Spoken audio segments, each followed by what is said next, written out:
Good evening, everyone. This is Jason Tinky, and on the phone with me I have Bodi Mayo, the military folk builder for the AFA. He's former Marine infantry, served in the early 90s as part of the 2nd Marine Division. Right now, he is uh, currently living with his wife and 3 children in Georgia, and he is working as a welder for a major construction company.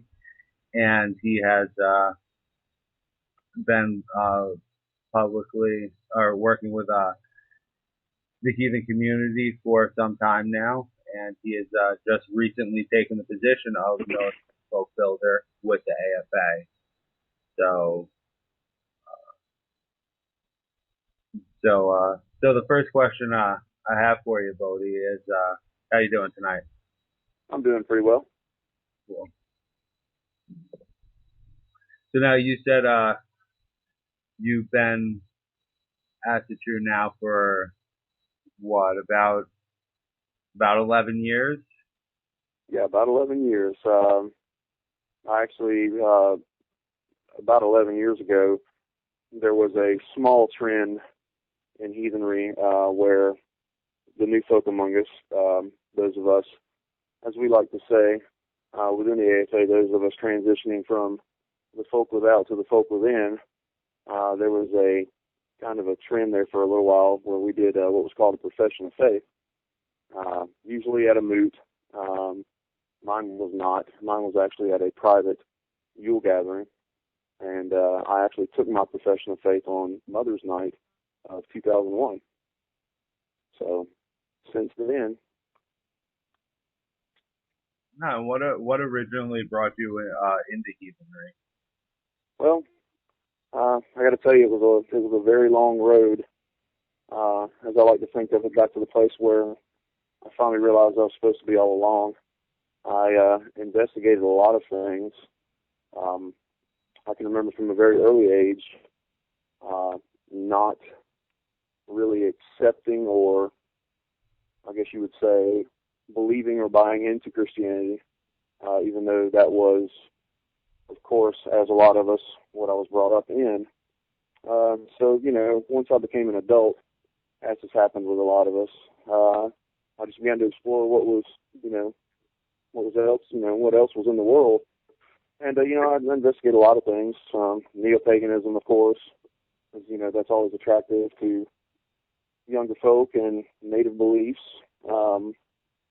Just kind of ran the gamut of investigating different things. And it wasn't until I actually became roommates with an officer, and my actual landlord at the time for that apartment house was actually officer as well. He was my first, well, I'll say my first, he was the first goatee that I ever knew. They kind of saw that spiritual questing within me and just simply asked me if I'd ever considered officer. I had known of it. I'd known that officer existed, but at the time, I guess I just wasn't ready. But I did a lot of studying, a lot of soul searching at the time. But as soon as I was introduced to it, and as soon as I got it, as they say, then the rest is history. Now, was this while you were still in the military, or after you got out? No, this was some years after. And I always, whenever I'm asked this question, which I have been before, the thing the most that attracted me was through all of those, through all of that searching that I did, I was struck by how none of these groups, none of these things really made me have that sense of belonging that I know you and other officers have felt as soon as we're made aware and as soon as we investigate. And that's it. We always refer to it as coming home. And I remember one day before I went to work, looking in the mirror and thinking that I had to find the spiritual home for the face that I saw in the mirror. And not shortly after that, I did. So that was my decision making process, I guess you could say, and that's what that investigation led me to. That's awesome. Yeah, I know with myself, I studied a lot as a teenager in, like you said, you kind of start off with the whole neo-pagan Wiccan thing, once you decide Christianity isn't right for you. And then and when I was about 15, I had picked up a book, Myth of the Northman, Oh by, wow, good book. yeah, it's a great book by H.A. Gruber, I believe his name is. And, unfortunately, like I really connected to the stories and I loved them. And, there was, a strong feeling to them, but it took me about another 15 years to actually realize that it was still a living religion. Mm. I had no idea. So yeah, so it took me a while to get down that road, but I found it. So, uh, well now, my next question is now with the decline of Western culture in America, do you feel Asatru is even more important now than it ever has been to our people? Well, I do, of course, those of us involved with Asatru and those of us that are Asatru, think about this question a lot. And my personal feelings is that, we as Eurofolk are in this postmodern age of ours are left feeling rudderless and rootless. We, a lot of us, the nucleus of the family has, been torn apart by all the modern conveniences and all the stuff that we have, and nobody really has roots anymore, and we're just kind of adrift, trying to find our way in the world. And I do think that Austria has a lot to offer to our, to the folk without, as we call them. I always say that all of these problems that make up that decline can be solved with three little words: faith, folk, and family.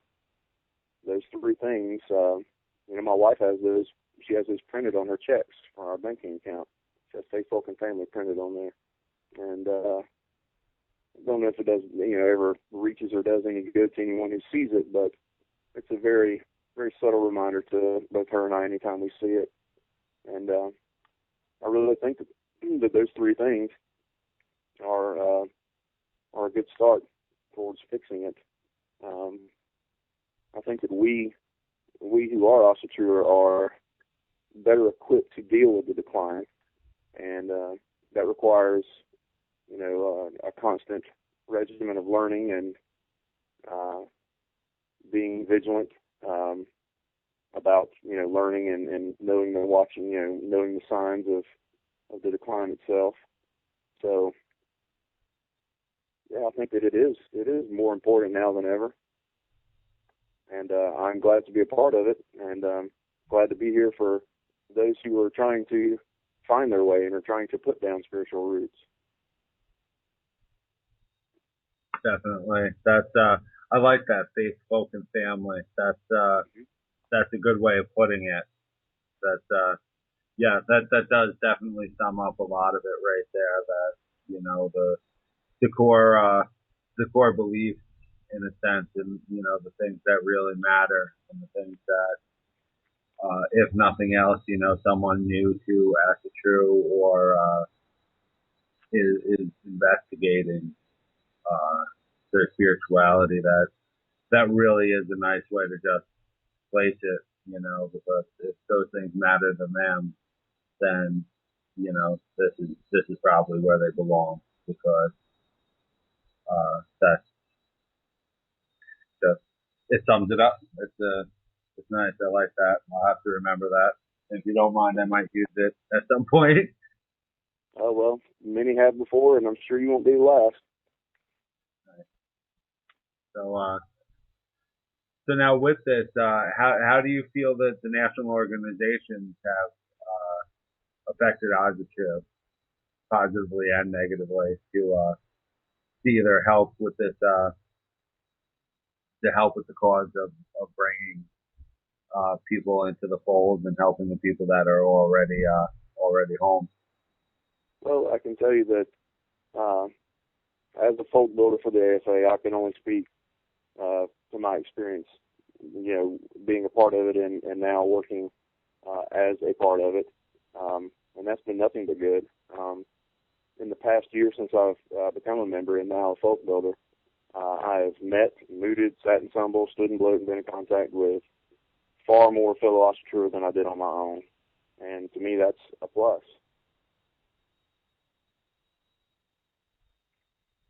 Definitely. Yeah, I could definitely see that. And that's one of my biggest things too, is just trying to make connections. If you've ever, read some of my more recent articles, that's a big thing I touch on is unity and how important it is to us to know our fellow kindreds, right here, right next to us. There's, I think in total there's about 6 kindred here in Kansas, and Wow. yeah, it's actually a pretty big group. I was surprised, and every once in a while, like a new one will just pop up, which is cool. So uh, I like to try to stay connected with them, and I think it's important for the whole Astor community to do that as well. So Well, it only stands to reason that the Midwest, which was settled by so many German and Scandinavian folk, would experience such a profusion of ostricher. Yeah, I couldn't agree more, and especially with not necessarily going to say the decline in Christianity, but with so many people just not satisfied with the answers they're getting from it, and being here in part of the Bible Belt, I've usually noticed that if you have something in like at one extreme, you'll Mm-hmm. usually find the other extreme represented almost as equally. So that could be a big. I've always been curious about that term, the Bible Belt. I don't, for years I would have said that, we Southerners lay claim to that that we would lay claim to, I guess, ownership of that, since in modern American culture, the South being known as a very heavily Christianized area of the United States. But, in the intervening time since that I had that opinion, I guess there aren't really too many places where it doesn't apply. Generally, you find people saying that they live in it when those people live far from any major cities, more rural areas. But I don't know. Maybe we need to work towards establishing some type of ostricher belt.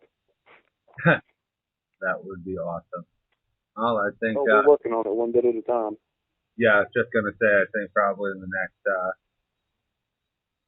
10, 15 years we probably could say something along those lines. That would be cool. Mm-hmm.